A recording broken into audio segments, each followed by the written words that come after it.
안녕하세요. 요한복음 21장 20절에서 25절까지 말씀, 예수와 사랑하시는 제자 그리고 각 사람의 부르심이라는 제목으로 말씀 나누겠습니다.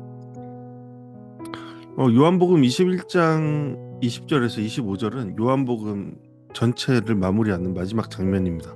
네, 오늘이 요한복음 마지막입니다. 예수님은 갈릴리 바닷가에서 제자들과 마지막 아침 식사를 하십니다. 그런 후에 베드로를 따로 부르셔서 그의 실패를 회복시키셨습니다. 세 번의 부인을 세 번의 사랑 고백으로 회복시키신 뒤 예수님은 베드로에게 내 양을 먹이라, 나를 따르라 라고 말씀하셨습니다. 그리고 이제 오늘 말씀은 그 장면 이후의 이야기로 이어집니다. 베드로는 뒤따라오는 예수께서 사랑하시는 제자를 바라보게 되죠. 그는 예수님의 곁에 가장 가까이 있었던 제자였고, 마지막 만찬 때 예수님의 품에 기대어 주님을 파는 자가 누구입니까? 라고 물었던 바로 그 제자였습니다. 베드로는 예수님께 물었죠. 주님, 이 사람은 어떻게 되겠습니까? 이 질문은 단순한 호기심 이상의 의미를 담고 있습니다. 방금 자신이 장차 어떤 죽음으로 하나님께 영광을 돌리게 될지를 들은 베드로는 이제 다른 제자의 미래가 궁금해진 것이죠. 왜냐하면 사람은 언제나 자기 자신만의 길을 보기보다 다른 사람의 길과 비교하려 하기 때문이죠. 그러나 예수님은 베드로의 시선을 다른 사람에게 두도록 두지 않으십니다. 내가 무슨 상관이냐? 너는 나를 따르라 라고 말씀하시죠. 이 말씀은 요한복음 전체를 정리하는 매우 중요한 결론이 아닌가 생각해 봅니다. 예수님은 각 사람을 서로 다른 길로 부르시죠. 누군가는 베드로처럼 앞장서 사역하고 고난의 길을 걷게 하시고, 누군가는 예수님이 사랑하신 자 요한처럼 오래나마 조용히 증언하게 하십니다. 그러나 중요한 것은 역할의 차이가 아니라 끝까지 예수님을 각자가 따르는 것입니다. 요한은 마지막 부분에서 이 복음서가 단순히 종교적 사상이 아니라 실제 목격자의 증언이라는 사실을 강조하고 있습니다. 요한은 자신이 직접 보고 들은 예수를 기록했다고 말하면서 자신이 기록한 증언이 참되다라고 선언하고 있습니다. 그리고 마지막에는 놀라운 고백으로 복음서를 마무리합니다. 예수께서 행하신 일이 이외에도 많으니. 요한은 자신이 기록한 내용조차 예수님의 영광을 다 담지 못한다고 말하고 있죠. 결국 요한복음은 예수님은 인간의 언어와 기록으로 다 담을 수 없는 분이다라는 것을 선포하며 하나님 곧 예수 그리스도를 경외하는 가운데 끝이 납니다. 네, 이러한 내용 함께 살펴보시겠습니다. 오늘 말씀의 시작은 매우 인상적이지만 한편으로는 매우 인간적인 장면으로 시작되죠. 조금 전까지 예수님은 베드로와 깊은 대화를 나누셨습니다. 예수님은 베드로에게 3번 사랑을 물으셨고, 베드로는 3번 주님을 사랑한다고 고백했습니다. 그럴 때 예수님은 베드로에게 앞으로 어떤 길을 그가 가게 될지를 말씀하셨습니다. 그 길은 영광의 길이면서 동시에 고난의 길이었죠. 베드로는 장차 십자가의 길을 걷게 될 것이었습니다. 예수님은 베드로가 내 팔을 벌리리라 라고 말씀하시며 베드로가 결국 예수님처럼 순교하게 될 것임을 암시하십니다. 이 말씀을 들은 베드로는 자연스럽게 뒤를 돌아보게 되죠. 그리고 거기에는 예수께서 사랑하시는 제자가 따라오고 있었습니다. 그 사람은 바로 요한이었습니다. 요한은 마지막 순간까지 자신의 이름을 높이지 않고 있죠.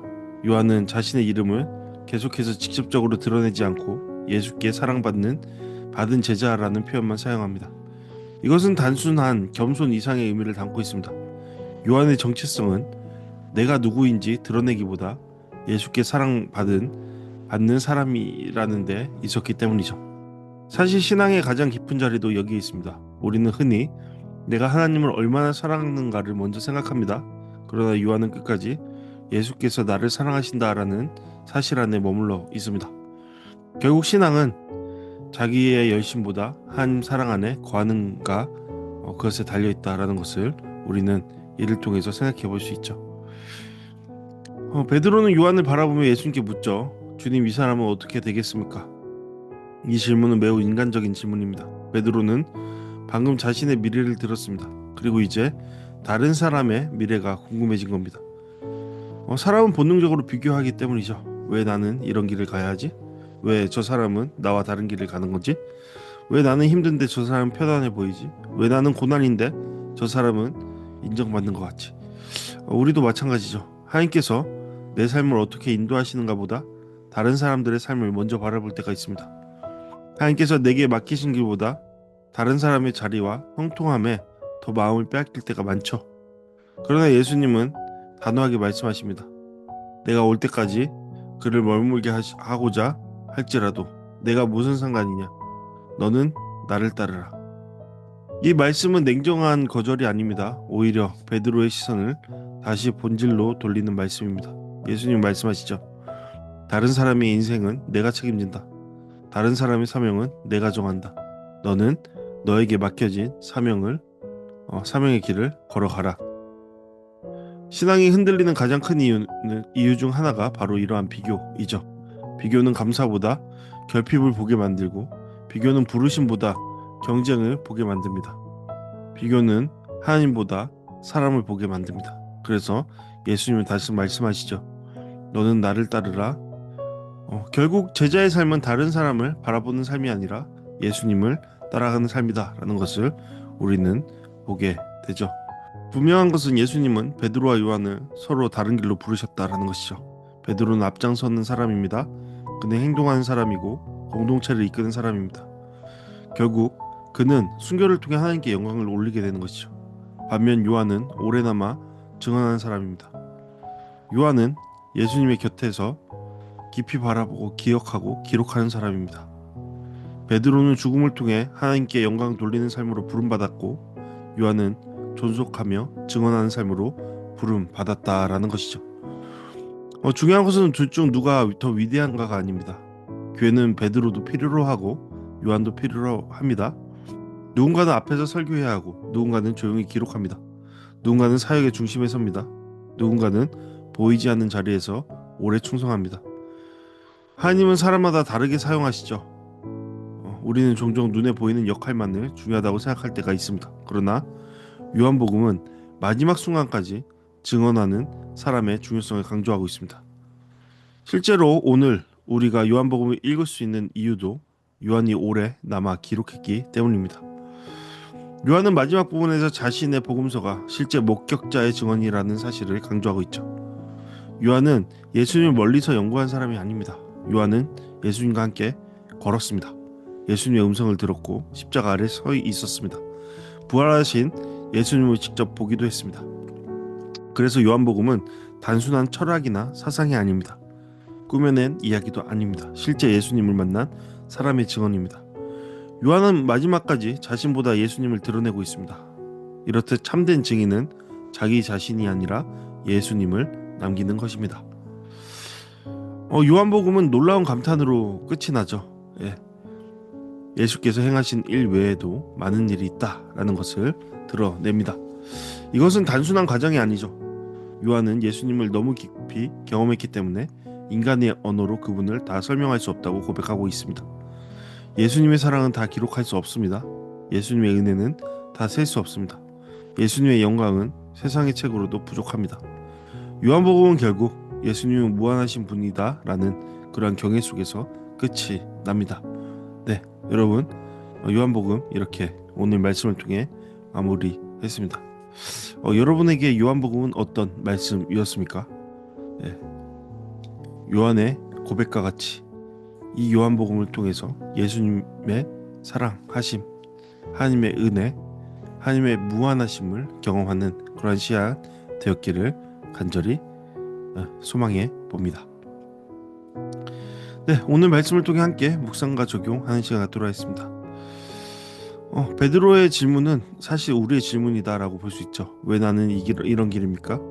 왜 저 사람은 다르게 보입니까? 왜 내 삶은 힘듭니까? 그러나 예수님은 우리에게도 동일하게 말씀하십니다. 내가 무슨 상관이냐? 너는 나를 따르라. 내 신앙은 비교가 아니라 순종입니다. 따라서 우리는 질문해 봐야 할 겁니다. 우리는 자꾸 누구와 비교하며 살고 있는 것은 아닌지 말이죠.